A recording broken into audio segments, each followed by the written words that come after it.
রাখছিস কেন? নানিকে নানি তুই আর জাতাতে কালাই পিছিস না রে নানি। কেন কি করবে?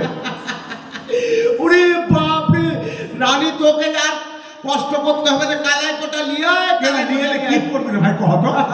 কালাই কোটা লিয়ে নানি হ্যাঁ। নানার পাছার তলে ধুবো এমনি আটা হয়ে যাবে।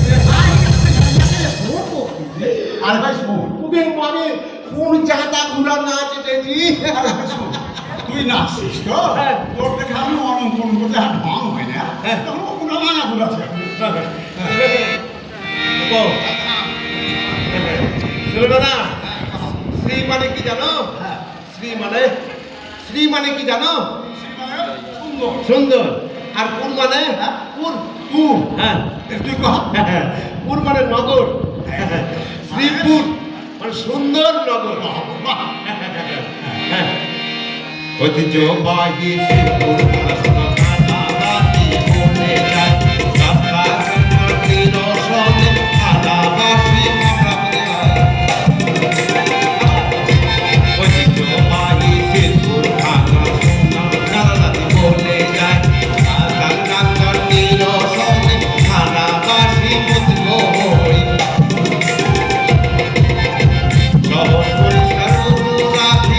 নতুন প্রজন্মের কথা ভাবি, শহর পরিবেশ ভালো রাখি, নতুন প্রজন্মের কথা ভাবি, যেখানে সেখানে মজা না ফেলি, বিভিন্ন জায়গায় ফেরি না। উনি বাপরে আমি আজকে বুঝলে একটু জায়গা আসতে লেগে মনে হয়েছে যে এই যে মানুষ বাংলাদেশের জনসংখ্যা যেরকম তার চেয়ে মনে হয়েছে যে ওয়াটোর সংখ্যা শ্রীপুরে বেশি।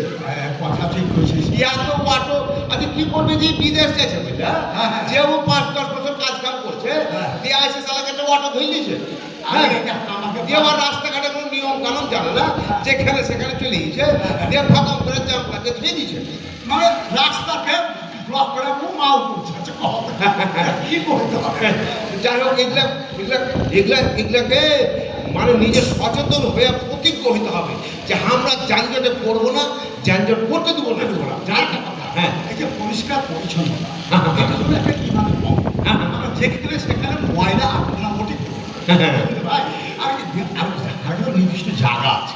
আরে শুনো না না, আজকে রাতে স্টেশনে বসছিল বুঝলা, ভোরের দিকে। আচ্ছা সালা বর্ষাতে ক্যামেরা মনে হচ্ছে যে পা আমার ফুলিয়ে দিয়েছে। ওই লেগে তো পৌঁছেছি দাদা, তুমি আমার ইউনো নানাকে কহো যে আমাকে কোন সময় চাকরি দিয়ে দেয় তোকে আমি সালাকে 3 দিনে বর্ষাতে নাই করে দেবো। বাবা রে, কেমন একটা মশা নাই করবে? মশা হ্যাঁ মশা নাই করার আমার বুদ্ধি আছে। কি করে? হ্যাঁ শোনো না, বাজারে যাবো, হ্যাঁ। যে বড় বড় শালাকে 3-4 বালতি কিনবো। বালতি? হ্যাঁ আচ্ছা বালতি কিনে বালতিতে পানি ভর্তি করবো। আচ্ছা। ভর্তি করে শালাকে পরিবার পরিকল্পনা অফিসে যাবো। হ্যাঁ। পরিবার পরিকল্পনা অফিসে যাই, হ্যাঁ। ওই যে ওই ট্যাবলেট গালা পাওয়া যায় না, ট্যাবলেট জননিয়ন্ত্রণ বড়ি। আচ্ছা ওই ট্যাবলেট গালা পানিতে দিয়ে দেবো। হ্যাঁ। দিয়ে শালাকে ওটাকে গুলে নেবো দিয়ে তখনকার যেখানে যেখানে মশা আছে বুঝলে করে স্প্রে করে দেবো। হ্যাঁ। দিয়ে শালাকে তখন দেখবে যে আর এই শোনো, তারপরে হচ্ছে কি যেমনই ধরো স্প্রে করে দেবো, তাহলে করে মশার আর ছেলে পিলে হবে না, মশাও বাড়বে না। আচ্ছা তবে কোন বুদ্ধি আছে?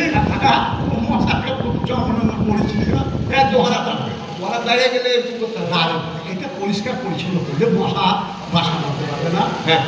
বিভিন্ন জায়গাতে যেমন প্রভাতে যেসব কাঁচা পানি থাকে হ্যাঁ। এইসব পানি পরিষ্কার পরিচ্ছন্ন করে মশারও জায়গা বাসা বাঁধতে পারলে মশাও বাড়বে না। হ্যাঁ, তাহলে যে ডেঙ্গু ফেঙ্গু আর হবে না। হবে না। হ্যাঁ তোমরা কি করে দিচ্ছি কি করে দিচ্ছি? বসলে আসলে আমাদের কাছে সময় দিয়ে গেছে। হ্যাঁ তো শেষ করে দিতে হবে। হ্যাঁ, হ্যাঁ। চলো না হারা গান গাইতে গাইতে হ্যাঁ। একবারে সারাকে নগর চলে যাবো। হ্যাঁ, হ্যাঁ। আবার যখন হারাকে ই করতে হবে, তবে একটা কথা, হ্যাঁ, বলো।